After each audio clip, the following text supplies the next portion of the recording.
I left the city, I've been browsing, treading water that they drowning. My head on a swivel, yeah. It's only really my surroundings.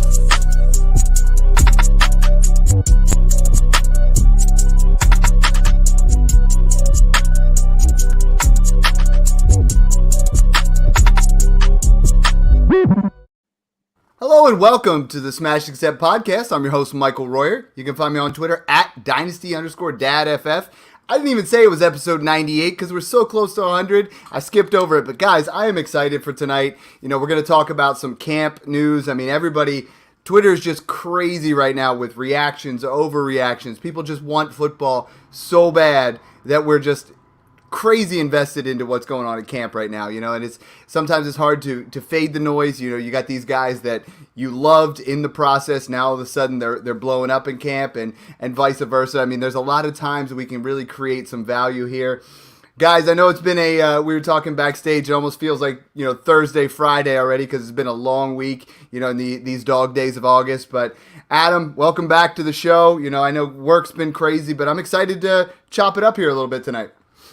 Yeah, you got it. I'm R_Adam Armour and on Twitter, and happy to be here. Yeah, it's been a crazy week. A lot of news coming through, suspension, and a little more clarity. So happy to hop into it, and thanks for having me. Yeah, absolutely. And as always, Mung, you know, just a staple of this. We talk about a lot of things in Dynasty are cyclical. And this is another one, right? We talk about rookie drafts. We talk about rookie fever. Now we talk about camp hype. And, you know, people get excited about camp because they want their guys to exceed and they really want to double down. And sometimes they're just overpaying this time of year. So it's a crazy time of year. What's going on with you? And so excited tonight to just kind of hash this whole thing out. Yeah, and you know, it's hard not to get excited, right? And we should be excited because it means that football's around the corner and there is meaningful knowledge to kind of glean from some of these highlight videos or who's getting more and more reps with the first team versus vice versa. And it's really just making sure we don't overreact, but we should be reacting. I think there's a very fine line between the two. And, you know, this time of the season, or I should say of the preseason, in between camp and the actual preseason games, I think there's a lot of fluctuation and value. And this is where you can kind of take advantage of figuring out what you think really is, you know, signs of a breakout coming versus what you think is just a hype video and buy or sell players based on that. I know that I just updated my redraft rankings. I'm working on updating my dynasty rankings right now. You know, you guys can always find those. I'll post them on Twitter at FFA_Mung. That's MENG. But yeah, a lot of movement going on right now. Yeah, and we're always excited for this time of year. We're excited for DraftKits.co. You know, I got my draft board behind me. It's almost that time for your live draft, you know. And if you guys head over to DraftKits.co, that's .co, you put in code SMASH, you get 10% off. Guys, this is the time. You know, you get that in there. You start organizing all the snacks. You start getting your draft boards together. You plan it all out. Live drafts are the most fun thing out there. So, guys, make sure you guys go over there. Again, DraftKits.co. We were talking about this hype. You know, we're talking about things that happen, and no bigger impact this week than obviously Deshaun Watson getting the 6-game suspension. You know, there were a lot of people that worried it might be longer and try to figure out where things are at. Adam, I know you cashed in big time, you know, based off this news recently, and I want to hash it out here a little bit. You know, I'm going to talk about what kind of ramifications we have, and I was excited for the deal that you got done.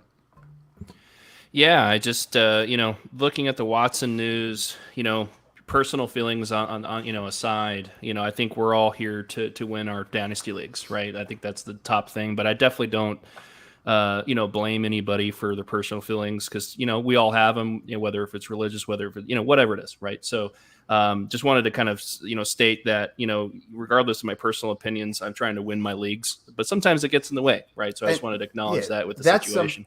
That's something that I've really tried to, we talk about it a lot about player profiles, right? I was buying Tyreek Hill everywhere when the news happened of what he was doing several years ago, you know, potential child abuse and things like that. I mean, I got him for a late second round pick. Once I got him for 2 third-round picks because people they were going to toss him out of the league. We have to look at it as a profile. We have to look at things like that way where we have to put it aside. You know, some people, I've had some criticism in my DMs where like, Dad, I know you're a family man. I can't believe, you would be someone that says go buy Deshaun Watson. I mean, this is not where we're at in morals saying that we're ever condoning what these guys are doing. We're talking about we're trying to put points together on a weekly basis, and Deshaun Watson is someone that is going to do that for your dynasty team. So I thought that was very well said on your point. And again, it's not something where we're not trying to say, hey, we like this guy in general. We're just saying this is a player, this is a profile, and this is what we're trying to get. And I think you got a fantastic player here in this deal. Yeah, so my thinking here was, I had pretty good running back depth, and Mac Jones is my quarterback too. I also had Goff, right? So certainly, through the suspension, I can rock with Goff, and then I also know that I'm a big Barkley fan. I believe, Mung, tell me if I'm wrong. You're also high on him this year. So I thought what I could do is effectively trade down from Harris and try to trade up from Mac Jones effectively. The trade was Harris, Jones, and Devontae Parker for Barkley and Watson. And I just sent it out. One thing I will say to the listeners is, right now with the news that he's getting a 6-week suspension, now it could be, the NFL could try to change that, right? They have, I think, 2 more days or 1 more, I can't remember, 1 or 2 more days to put in, to see if they can get more. But I think effectively, trying to get that upside, because you're talking about a top 5 quarterback, for that, and at the cost of Najee to trade down for Barkley, I thought it was a good idea, and I was pleasantly surprised he accepted. But yeah, I was very excited for that deal, and any type of value to get him, regardless of QB1, QB2, I think is just a great buying opportunity while it's still fresh in people's minds. And this is the type of trade, Mung, that we talk about a lot, and I've really been saying to people is like, they talk about doing a 1-for-1, and they try to do this. I was like, sometimes I try to take that trade from a 1-for-1 into a 2-for-2, kind of like you did here, where it was like, I'm going to go get a quarterback who I prefer, who in actuality, some people might not think is a crazy win, and then get a running back who I feel like in Saquon Barkley, who could put up similar type numbers to Najee Harris, where you have a chance to win twice based off of that mentality. You know what I mean? Like you're dropping down in most people's perception from Najee Harris to Saquon Barkley, and then moving up from Mac Jones to Deshaun Watson, where in actuality, in a year from now, that could be almost 2 wins. I mean, I love Najee Harris, but you get yourself in a situation where you have a top 5 to 8 quarterback, and you have a running back who, is primed.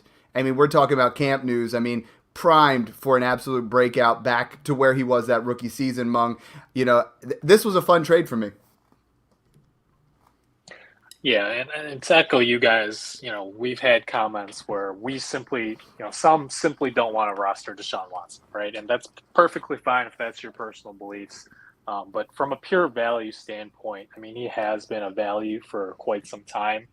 I've voiced on the show before that just because of how the NFL treats these situations, how the NFL prioritizes their bottom line over all else, I did not ever think that he was going to get an indefinite suspension. We'll see whether they decide to appeal. I'm not sure that they will. But whatever happens, I do think that as soon as Deshaun Watson steps on the field, he is a top 10 talent at the position in real life and also a top 10 fantasy quarterback. Particularly dynasty. So, take that however you will, whether you're buying, selling, or holding Watson. But certainly I think the time to buy has definitely passed at this point.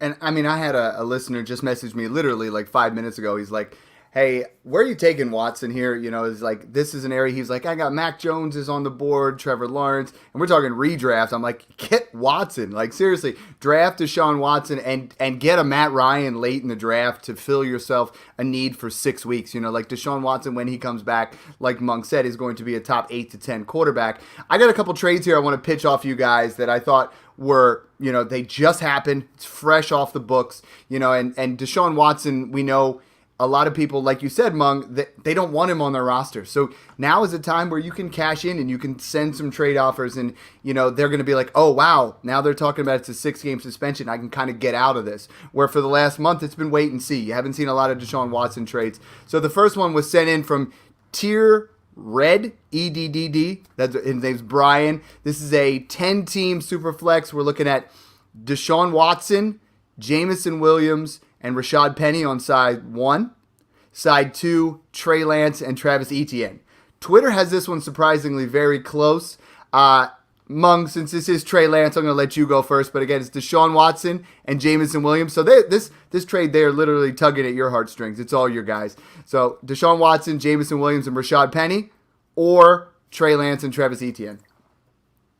Well, I don't think Penny factors in a whole lot considering the other 4 pieces involved in this deal. And on the whole, I think it's very fair overall because I do value Lance and Watson similarly. And then Williams, I think, has immense upside, as does Etienne, both unproven. So this really comes down to personal preference. And when it's this close, I would rather not roster Watson, both for moral reasons and for just the potential off-field risk of future incidents. So this is Lance and Etienne for me pretty easily here. Adam, what are you thinking on this one? Yeah, I agree. I think it's an even deal. I mean, the kind of way I look at this is that you're definitely at kind of a win now. The Lance, Etienne, you're trying to get win now pieces that are good and young, right? Williams is going to have the ACL. Watson's going to have the 6-week suspension, and then Penny, I agree. He probably, whoever's getting the Deshaun side is probably going to flip Penny. Be my guess here, but value wise, it's pretty even. I too lean Lance side, but I'm a huge Jameson Williams fan, and of course I just traded for Watson, so I agree with Mung. It's really personal preference, but I lean the Lance side. Yeah, I mean, the way that I'm considering the Watson Williams side would be in a year 1 punt, because you're going to have a situation there where you're going to be back there. But for me, Trey Lance and Travis Etienne is a smash accept. I mean, I think Etienne's value is considerably higher than Jameson Williams, and Trey Lance is still higher than Watson. It's going to catch back up, but I feel like that one there, Twitter had it 57-42 on the Lance side, so a little bit closer than what I was thinking is exactly was what I was trying to show there. Another trade here I thought was really cool from at Build the Dynasty, Mason Dodd. Team A, Deshaun Watson and a 23 first, just as random 23 first. Team B, Justin Herbert. So Adam, I mean, this is an interesting trade to me because Justin Herbert is that centerpiece that we're talking about. And I've been advocating quite a bit moving off of Mahomes or Herbert and moving back in a similar trade like this to Kyler Murray or Lamar Jackson.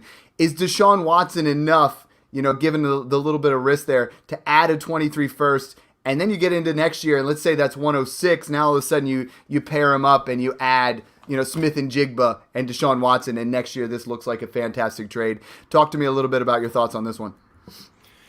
Yeah, I think I think this is the same kind of deal, like where you're doing the 1 year punt, right? Or you're trying to act, trying to get the insulation out of the Herbert deal. I think it would be enough for me to move off Herbert, but I totally get again, it's it was sick because he can even try to flip Watson to midseason because you have that option if you're in a 1 year punt, or you can just hold for a QB1 next year when you're trying to win it all. The only part of this, I don't think on there that it said what the pick is projecting to be. No, it just says random.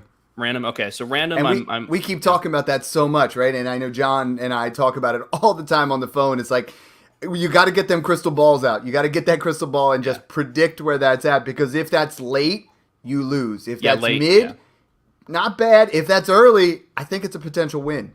Exactly, and that's kind of I was about to say is based that we don't have a crystal ball, but I think you can see what's likely to happen. Right, and then with that, I think where you project the pick is kind of where I'm kind of leaning toward the trade. But if assuming it's a random mid, then I'm okay with it. Adam, I mean, I just saw big friend of the show, Jordan McNamara, put Deshaun Watson now is over Joe Burrow in my dynasty rankings.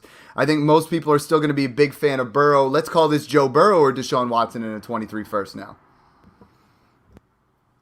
Yeah, I'll smash the Watson there. I think Burrow's been a sell high for me, even though I love him. Don't get me wrong, but I just think from a valuation perspective, the insulation of the pick.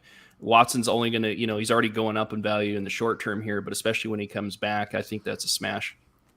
I mean, Mung, we've talked about it before, and Deshaun Watson is a top 5 dynasty quarterback when he steps back on that field. You know about those 23 firsts. Are you making this trade?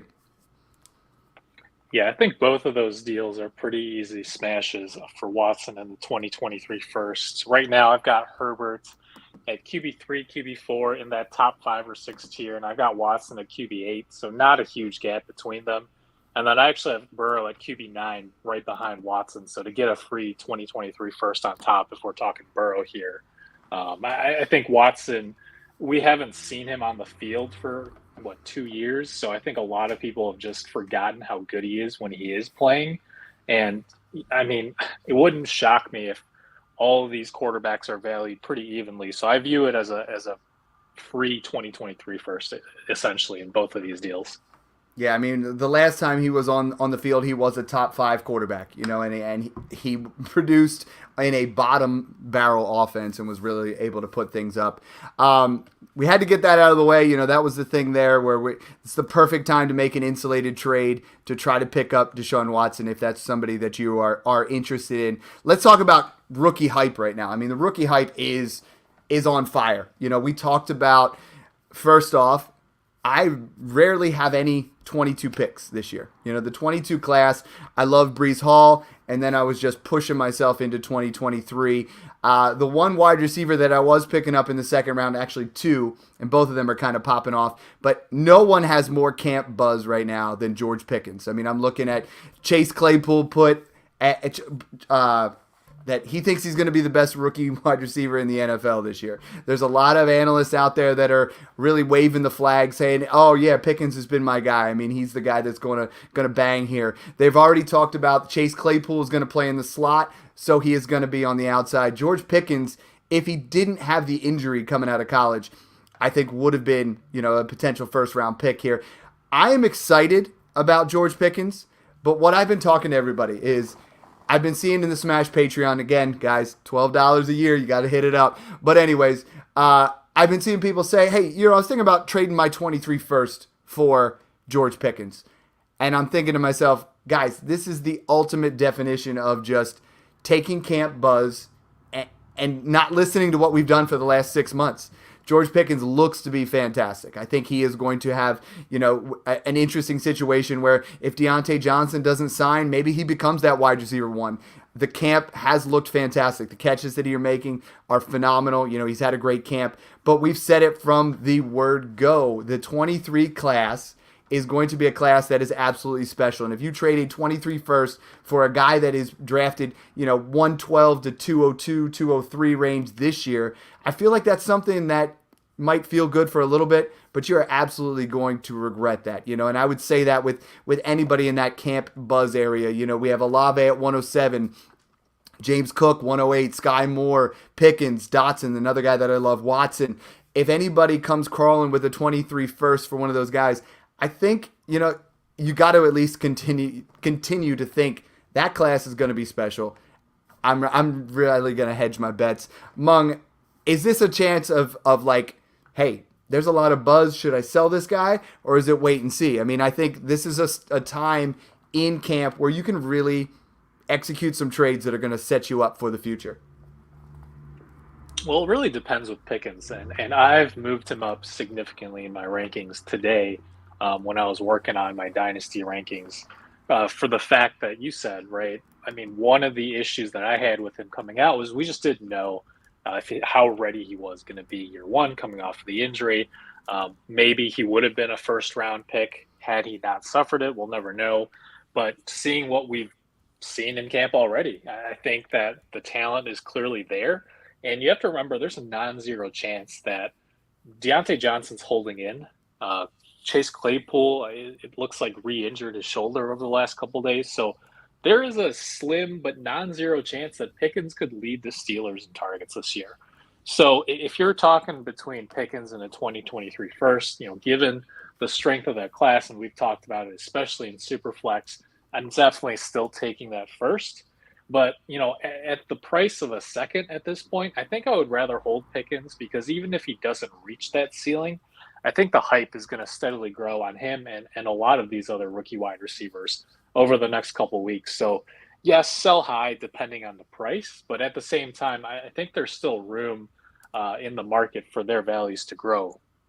I agree with a lot of that. I mean, I think George Pickens. The more I've moved him up my rankings, he has wide receiver one size, athleticism, college production. He looks like a guy that really could boom.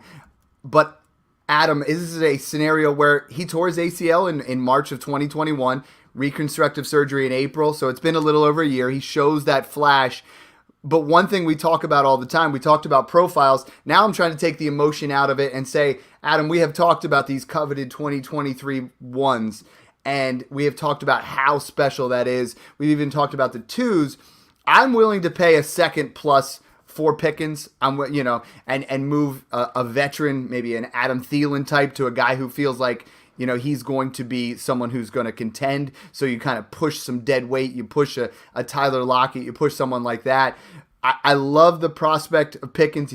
I liked him in the draft process. He was going a little bit late, past guys like Christian Watson. I think we're in an interesting spot where it's like principle versus what you see with the eye test. Yeah, absolutely. The other, so if you're, I will agree with the second, right? Second and a piece, depending on what the projected second looks like. It's great. I think you both had great points on the prospect himself, the upside. I think that's without saying. I just want to add an additional word of caution with the 23 firsts and just comparing the insulation and upside values. So just, thinking of it from a startup next year, right? When you're talking about the 23 class, depending on where that pick is, certainly I'm thinking, second to a fourth in a startup. That's the guaranteed upside you're getting with the pick versus a Pickens. To get to even the lower end of that, you're talking about him having, basically of the lower end of the probability scale for his upside. So for me, that's where it's kind of, back to that second and a piece. I'm totally fine with that value, but just be cautious, folks that are excited about these guys, don't overpay.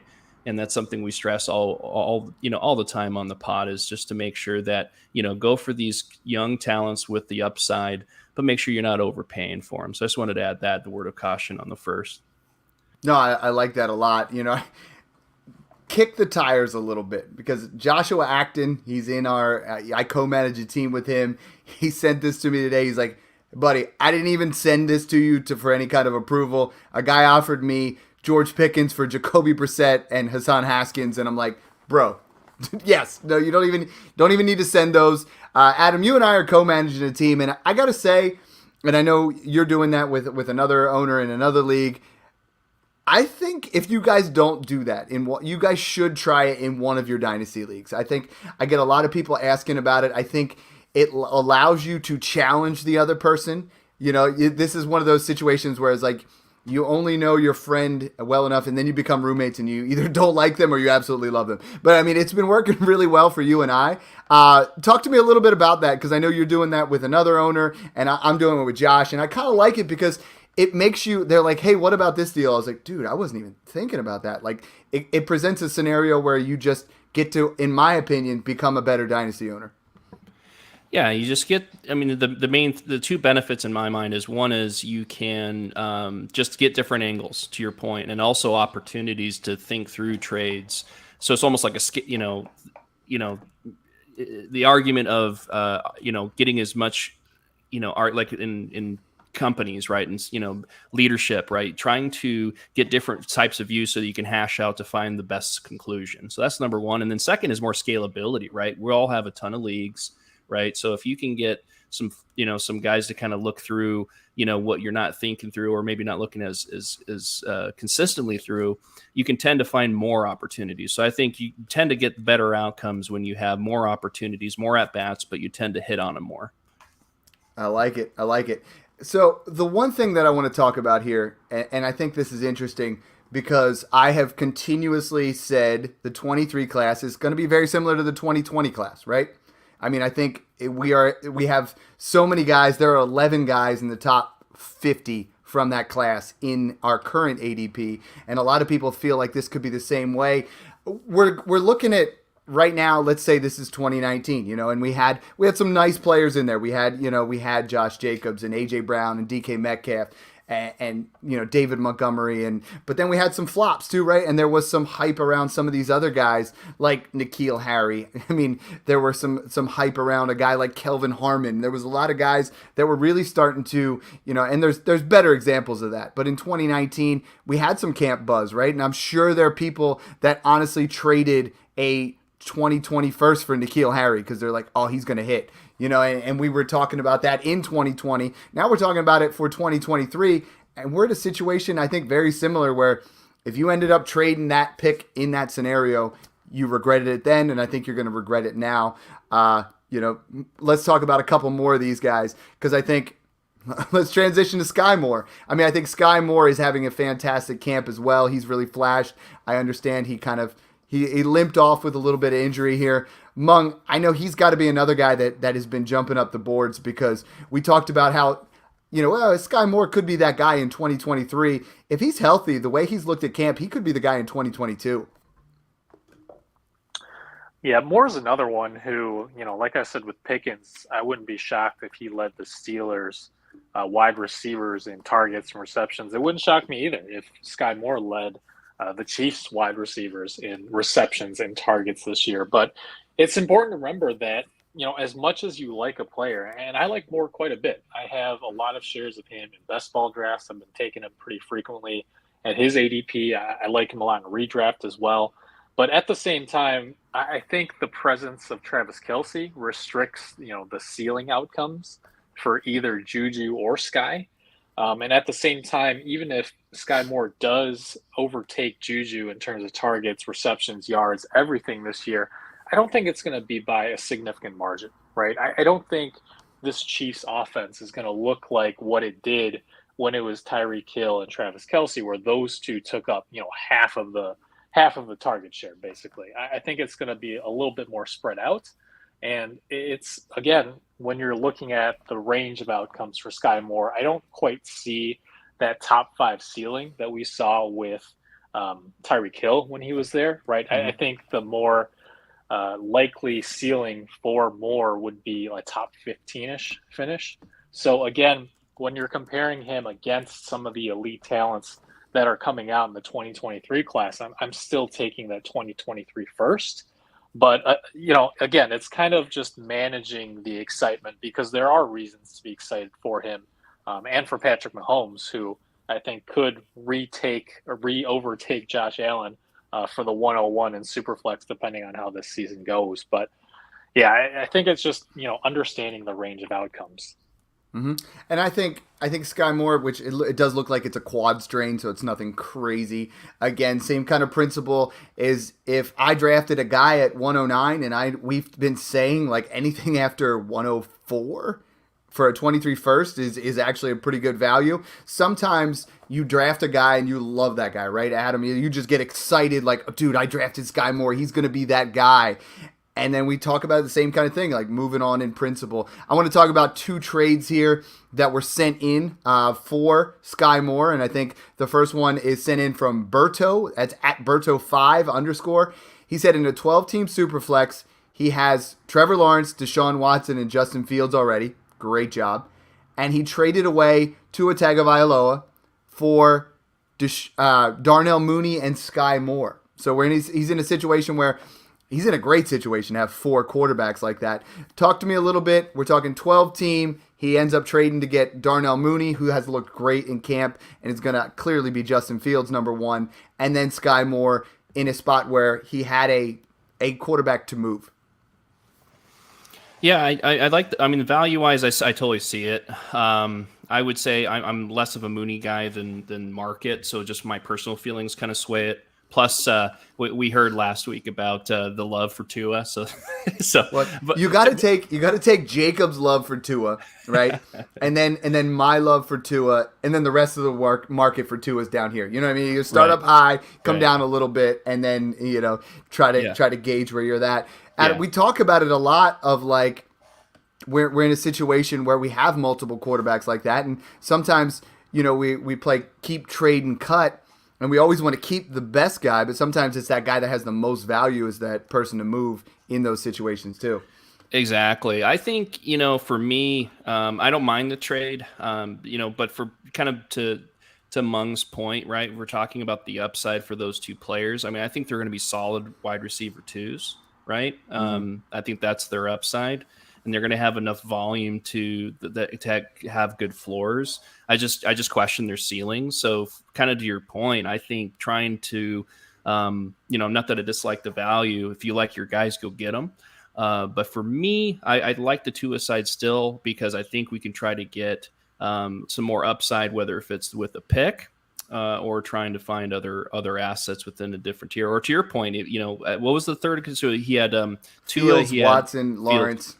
Gotcha. Yeah. So for they're me, all kind of the same. That's why I was like, yeah. if Trey Lance is in there, if Lamar or Kyler are in there, like then we're in Burrow. a situation where Burrow, that's we keep picking on Burrow, so I was trying to give him a pass there, Adam. But I mean I love this trade for the podcast because one, we talked about Deshaun Watson, two, we just talked about Sky Moore, three, Tua Tagovailoa is a guy that I think will be a top 10 quarterback this year. I mean, I think this offense in Miami has been slept on. We've kind of passed up on Tyreek Hill in Dynasty, where I bought him for a late 23 first the other day, and I think Tyreek Hill is not done, just because he doesn't have Patrick Mahomes. He's still a fantastic wide receiver. I think Jalen Waddle is someone where I think he should be someone you're at least going out there and making some offers for, because I think this Miami offense is going to click. Chase Edmonds, who I've been a little bit low on, I've been seeing going for second-round picks, and I'm okay with that too. Like, I just want some pieces in this offense. Mung, I think I think you'll agree some of your guys are starting to move up the board because the Miami camp seems to be hot, not just the temperature. I understand the rationale behind this trade because of the quarterback depth that he has. But I'm not a huge fan of it because, I'm not quite as high on Tua as Jacob, but I think the upside case is there, right? I mean, if everything comes together perfectly, then Tua could be an MVP candidate this year. And I don't see, we just talked about Sky Moore. I don't see like elite ceiling there. And same with Darnell Mooney. When you look at his splits last year, he was not as productive with Fields as he was with Dalton. I think there's a little bit of concern there. I don't value Mooney as a first-round rookie pick. I know a lot of people do. So I don't hate the value. I think it was okay if you're valuing, Sky Moore as a, let's say, mid-2022 first and then Mooney as an early second. That's probably about right for Tua, but I just don't think that this trade is going to look great a year from now. So personally, I prefer the Tua side still. Yeah, so temporarily we'd all suggest holding on there. Fantasy Nerd Boy said he has a Sky Moore for Wan'Dale Robinson, another guy who just, if there is a breakout candidate, people love Tony, but Camp seems to be saying, and I know I was lower on Wan'Dale Robinson than pretty much anyone, but I mean, he seems to be blowing up at Camp. So the trade he has here is Sky Moore for Wan'Dale Robinson and a 23-second. It says late 23-second. So this is an interesting one as well because I think you have Sky Moore who's going in that late first round, Wan'Dale Robinson who's going the mid-second, and the 23-second, which seems late. I'm going to gravitate towards the winning principle, the offense that's probably going to pop a lot more in KC. Clearly, I think Sky Moore is a good value here. But this brings up an interesting principle because Ian, who's at Super Skull fan, great guy that was been on the pod several times, love him in the Smashing Step family. He asked me today, he goes, Mike, I got to know, like, I have Kadarius Toney, and someone offered me Wan'Dale Robinson and a mid-second. And I'm like, ooh, I love Toney. Toney's worth 2 seconds, but this might be a time where you insulate that value in that camp, right? We don't know who that guy is going to be. If I can get someone who's in that same area and get a 23-second added on, Adam, I mean, it is the Giants. Someone's probably going to get it done. Toney has looked good. Robinson has looked good at camp. But in my mind, if it's the Giants and we don't know because it's the Giants, I'm taking the side with the pick. Exactly, and I was gonna say, and I've definitely been higher on market on both these wide receivers in the offseason. Just their upside potential at their costs are just it's just a no-brainer for me. But with that all said, to your point, Dad, that's the coin phrase of insulated trades, right? If you can get a guy in a similar tier and get a pick over it, you're guaranteeing the insulation and potential upside depending on the pick, right? So I think regardless of the situation, if you can do that, it's a smash because you're reducing risk while also getting guaranteed upside. So I think that's just more of a philosophical thing that even though I love Robinson and Toney myself, like I've been buying all off season, you have to go with that trade. And the trade for Sky Moore, similarly, that was posted that you mentioned, love that deal for Sky Moore for the same reason. Even though you're giving up a pick, you're talking about moving up a tier. And that's where for me, it's the difference, right? If you're going within the tier, then that's where I'm going to go the smash in the pick side. But if you're going to go up a tier, as long as the value's there, it makes sense. And then the only other thing I want to go back to the Tua part is just like, I would rather go and do like a Waddle trade, Tua for Waddle type of trade for that. So I just wanted to add that as well. Yeah, no, I agree there. The other thing to add with Ian's trade is it was a super flex 10 team. So there you're like, now that pick even becomes a little bit more. So guys, details matter when you guys send in trades tag any of us or you put hashtag smash accept. Just make sure you guys are giving us all those details.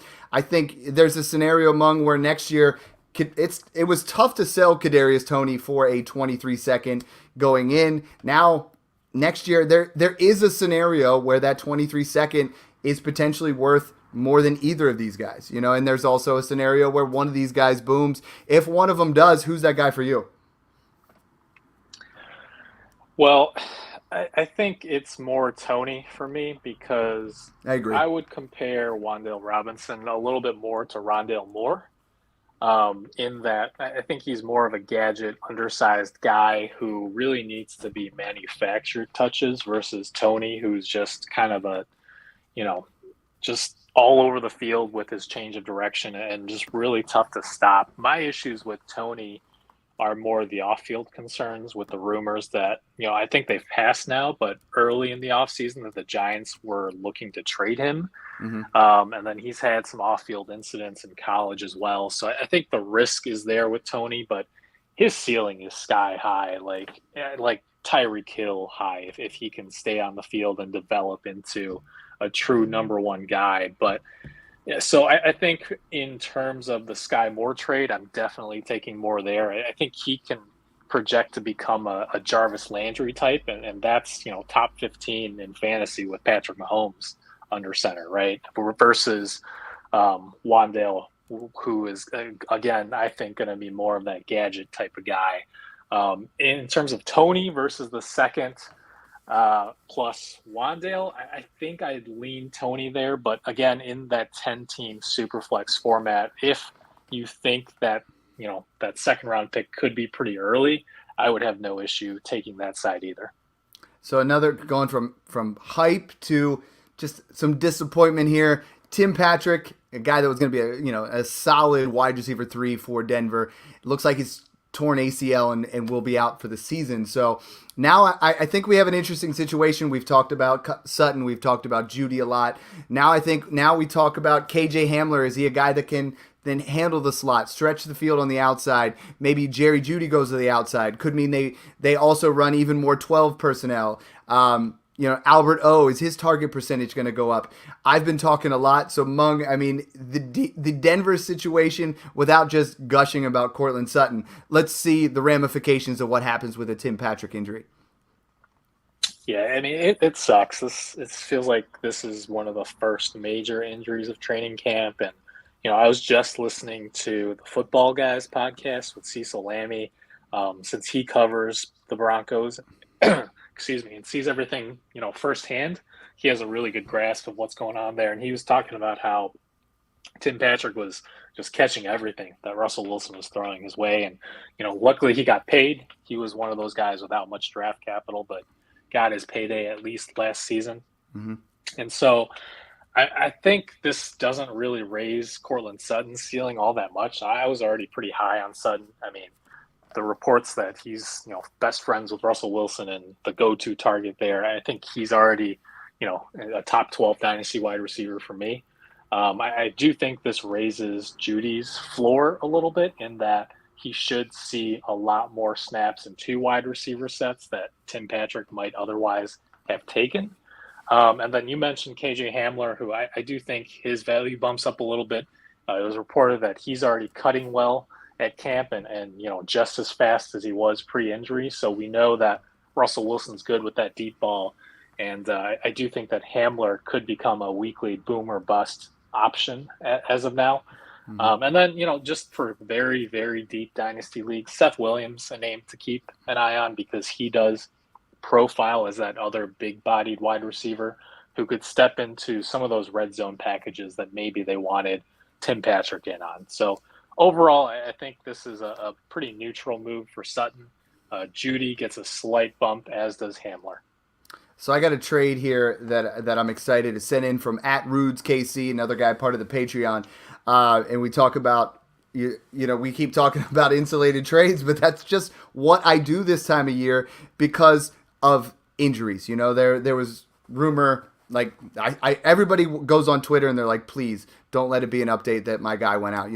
Dalvin Cook left practice today and we're all on pins and needles. We're like, no, I can't lose Dalvin Cook. This is why I've been advocating for several months to trade a guy like David Montgomery, like, even Dalvin Cook for a 23 first plus another player. You insulate your value, and guess what? Like, I've made trades this week where I've done those kind of things where there's one that's on my table right now. It's Saquon Barkley for Antonio Gibson in a 23 first, and I'm considering it because I think I can pick up another running back when I want to. If we get through this entire camp, and it's just that scary time, and I'm not advocating going out there and selling your studs, but I'm saying if you have a guy like Josh Jacobs or Montgomery or the guys in that area where you can sell and get a 23 first and something back, I advocate doing it because once you find out if you have the depth and you get to a spot where it's like week 10, then you can use that 23 first because you know where it's at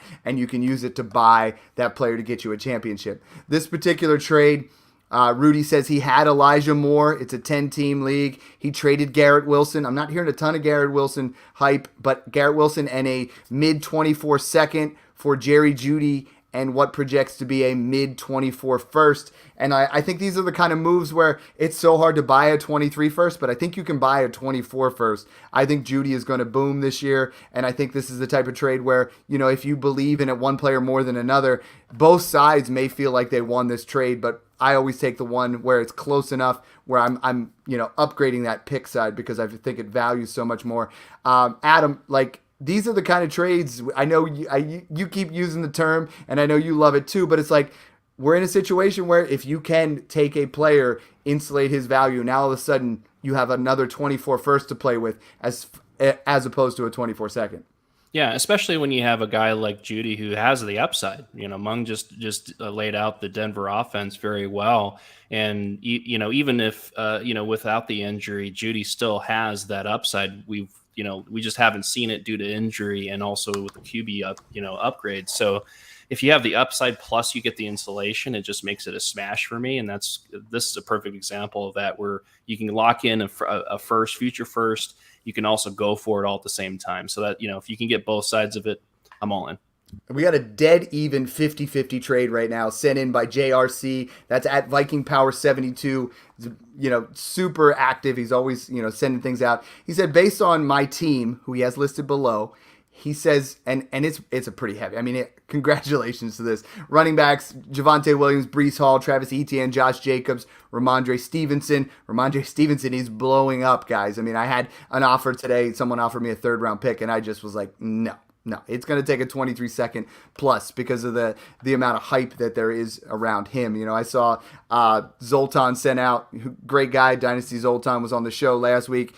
He sent out, his projections, and his prediction for Stevenson was 200 carries, 950 yards, 10 touchdowns, 45 receptions, 400 yards, and 2 touchdowns, that puts him in that firm RB2 area. And I'll let you guys elaborate on that when we get to break down the rest of the trade. His wide receivers are Mike Evans, T. Higgins, A.J. Brown, Deontay Johnson, and Mooney. So there's no real need at either ones. It's just this or that. So it's A.J. Dillon or Courtland Sutton. A.J. Dillon is another guy that's hype. Mung, I'm going to let you start out with this one. I think, it's either this or that. He doesn't have a need either way. If someone comes to you today and they offer you A.J. Dillon and you have Cortland Sutton, are you taking that trade? No, it's still Sutton for me. I think the ceiling case is definitely there for AJ Dillon. I think he's an underrated pass catcher. People kind of view him and Aaron Jones as thunder and lightning, but I think it's really more lightning and thicker lightning, if you will.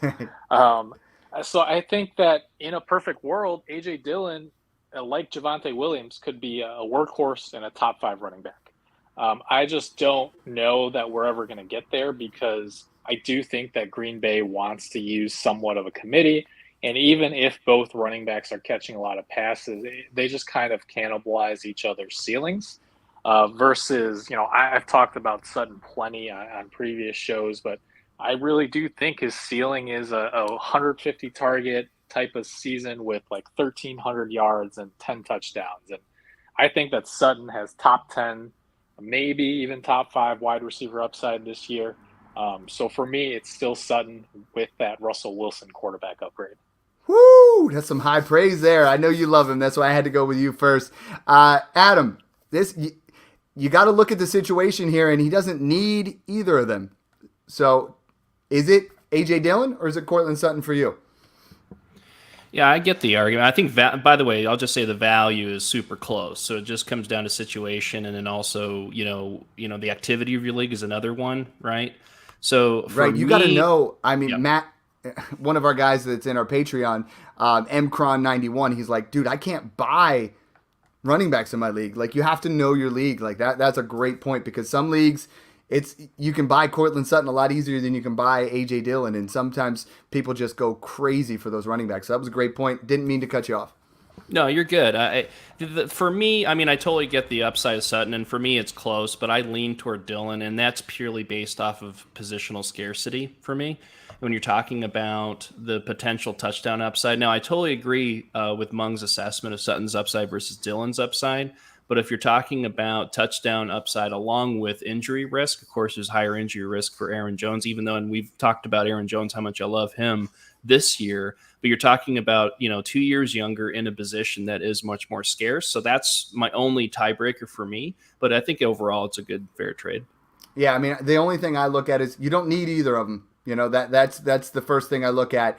And personally, I would not roll Sutton out over Higgins, A.J. Brown, or Mike Evans. You also got to look, is it a start 2 wide receiver like Smash Accept, or is it start 3? If it starts 3, then it's a little bit different, right? You got to look at your leagues. You got to give them those details. I'm taking Dillon just for the upside of the what if, because you have some question marks there. I mean, Javonte Williams and Breece Hall, I think, are going to smash. I love ETN. Jacobs is fairly consistent, but the wide receivers you have in that room with Deontay Johnson, Mike Evans, T. Higgins, A.J. Brown, and Mooney, that is a nice floor and ceiling mix there. So interesting trade. Love it. And let's stick on Stevenson because right now Stevenson's hot, right? And I've seen, believe it or not, guys, I have seen people pay a 23 first for Rashad Stevenson or Ramondre Stevenson. Do not do that. That's like the ceiling play here.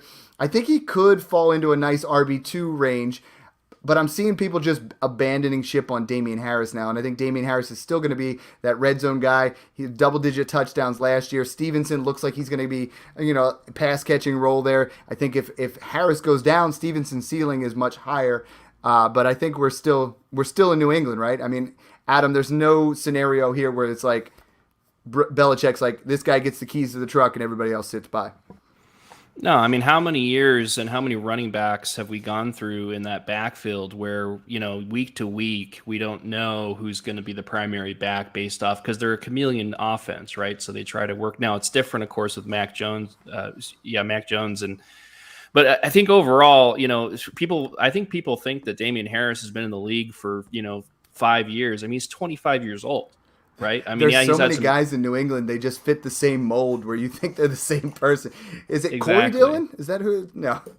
Exactly. So, I love Stevenson. I definitely jumped on that train late, so I don't have a ton of shares. But I do think that, don't give up on Harris. He's still the starter of what is going to be a high volume on the running game But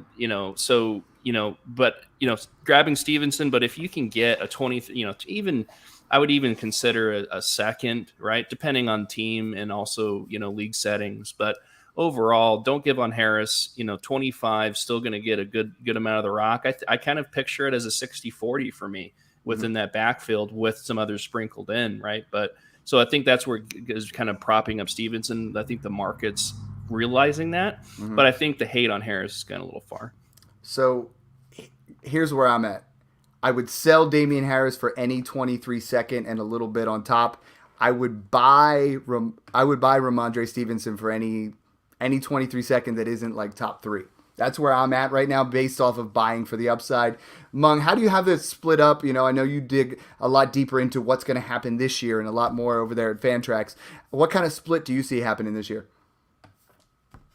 Yeah, I mean, talking about ranges of outcomes, one of the hardest ones is the New England backfield, right? Always. Because we simply never know. And I think the day that we got that blurb that Stevenson was taking reps with the first team offense, in the 2 or 3 leagues that I snagged in late last year, I sent out offers to every single team for their 2023 first. And I got rejected for all of them. So I think it really depends on the league because I'm not getting that kind of value for him.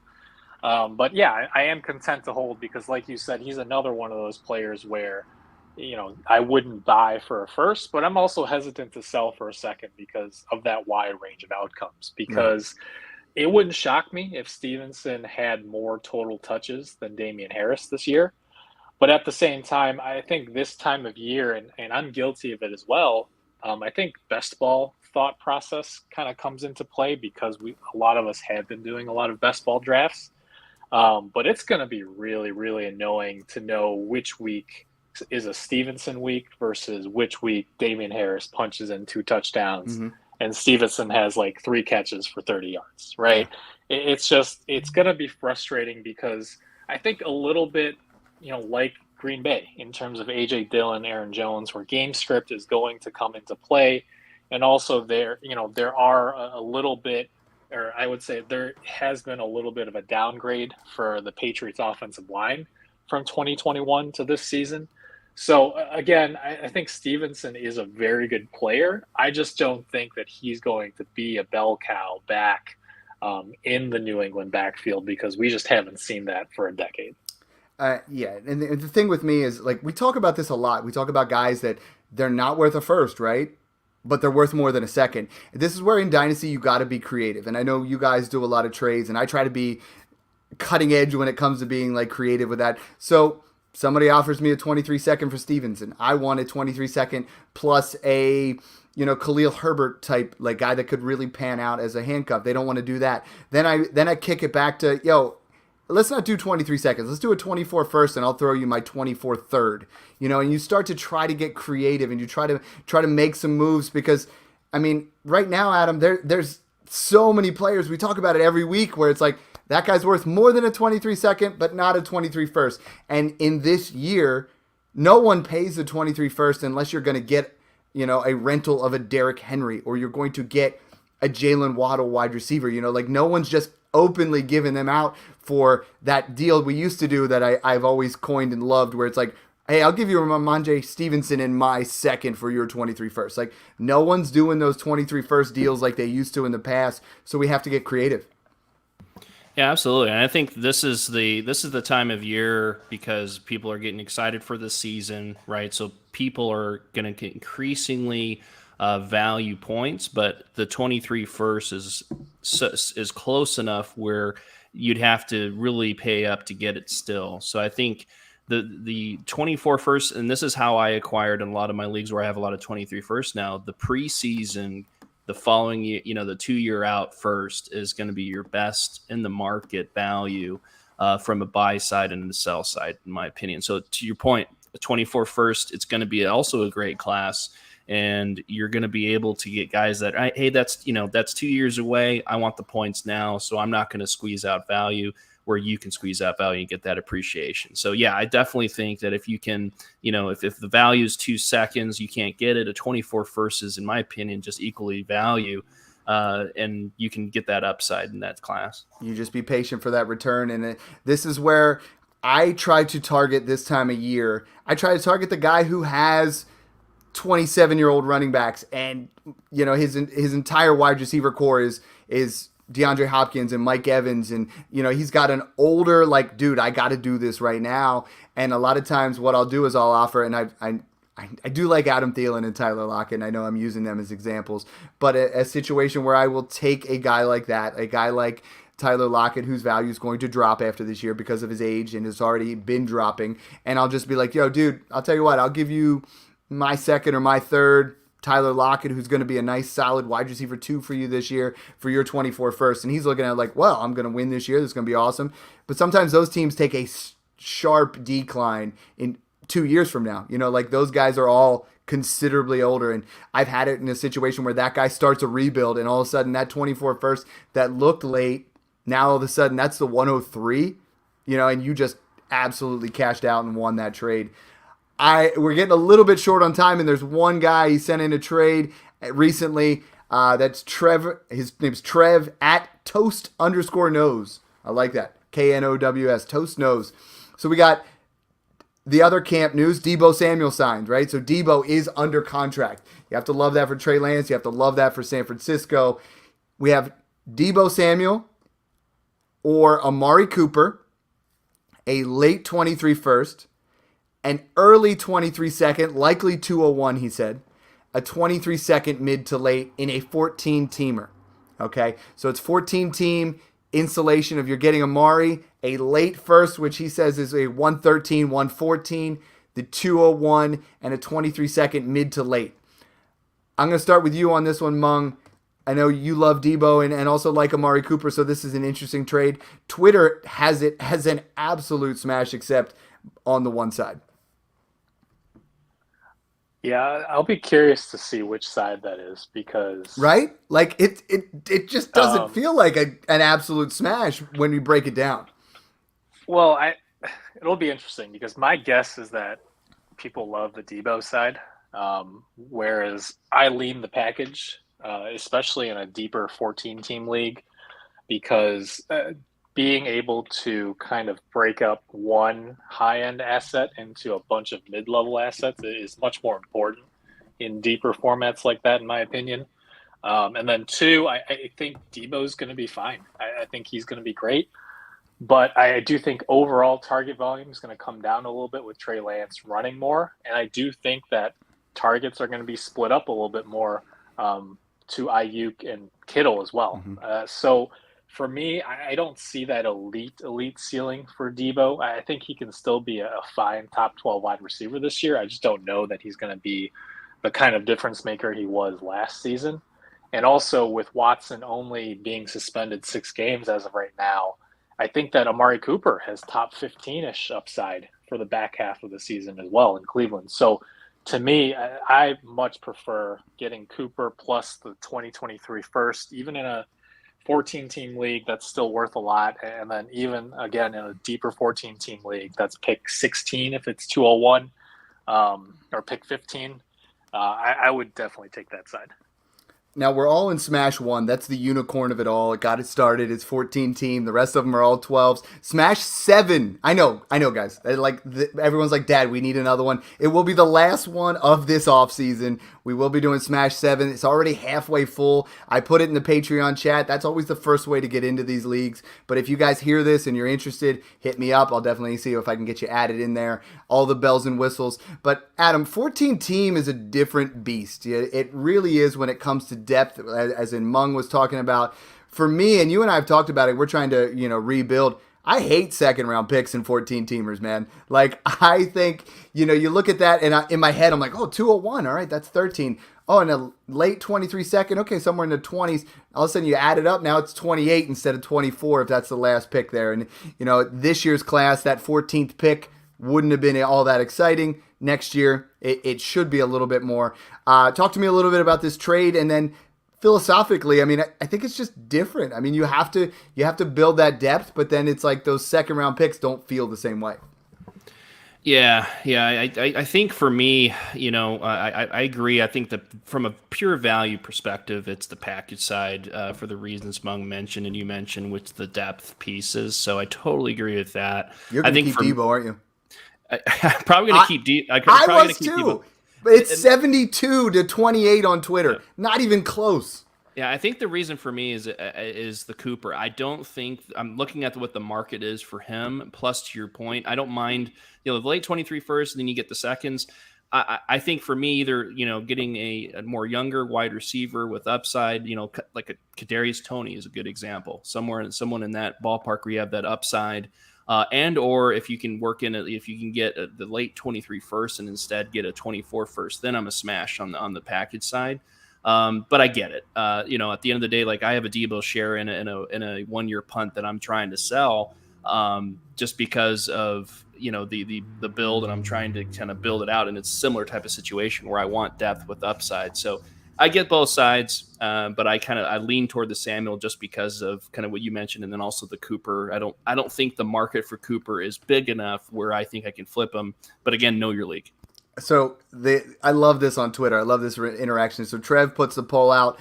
Then Waffles, that's at Ryan Franco. He goes, "You better be right because I just punted my entire season." So he thinks, he's clearly the Amari Cooper side. He's moving his assets. Trev is the guy who's going in for Debo. And, there's a lot of people that really have some Debo love, and that really have him high. I think it's a fun trade. I think it should be a lot closer to 60-40, maybe even 50, 50-something, 50-something, or 50-something, 40-something. I'm not good at math. But I think 70-20 is just some, looking at the assets and not realizing, because most people don't play in a 14-teamer. Your standard run-of-the-mill dynasty owner does not start out, unless they have a glutton for pain, to start out in a 14 or 16 team. If you haven't, try him out. It's definitely a different thing. But, I like Cooper for the back half of the season with Deshaun Watson. I think right now is a time where I have purchased Jacoby Brissett for late 23 thirds just as a fill-in for that time. And I think he's going to put up serviceable type numbers where I feel like if I only have two quarterbacks, or if I'm in a weird situation where Deshaun Watson is my QB2 and I don't have a QB3, I'm okay kicking a third out there for Jacoby Brissett because he is a career backup, but he's been a guy that has stepped in and put up some numbers in the past. I'm just throwing that out there for just someone that you could buy on the cheap, someone that's in that super flex range where it could be some nice cheap production for a couple weeks instead of starting a flyer wide receiver 4 or 5. Sorry, give me that one more time. Jacoby Brissett for a third. I'm just I'm okay buying him in this situation. Some people are asking for seconds. I would give a third and maybe a really small toss in, but he's going to put up points for you in a super flex format, especially if it's 6-point passing. I guess if you're I hate contending, third. you just need that. I hate third round picks. You know that. I don't pick them ever. I'm just if you just need that, production to get you through the first 6 weeks, that's fine. But I wouldn't expect a whole lot from Brissett. I'd rather take a shot on, Sam Darnold, I guess. I don't think that Brissett's been particularly productive in fantasy, even when he has started. And I think that the Browns' plan when Watson's out those first few weeks is to just run with Chubb and Hunt and whoever else. So personally, I understand it. I'm not very excited about the deal. Hey, 3 starts last year, and if it's 6-point passing with points per carry, you're 22, 19, and 18. Those are points that are going to be tough for a wide receiver 4 or 5 to throw in there. But I get it. We went long on this one, guys. I'm excited. We were like, hey, this is going to be, we're all grinding here. Just like you guys listening right now, it's probably been a long week for you. It's August, right? It's always long, hot days and everything like that. But guys, this was fun. I honestly love this time. I love chopping it up with you guys. I love talking in the Patreon. It's just about talking football all the time, trying to throw you guys some nuggets of wisdom to make your teams better. Love the support that you guys have been giving us. Adam, let me know anything that you're working on, where they can find you. And guys, if you do listen to the podcast, Adam is criminally underfollowed. Shoot him a follow.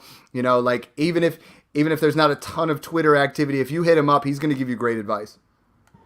Yeah, thanks, Dad.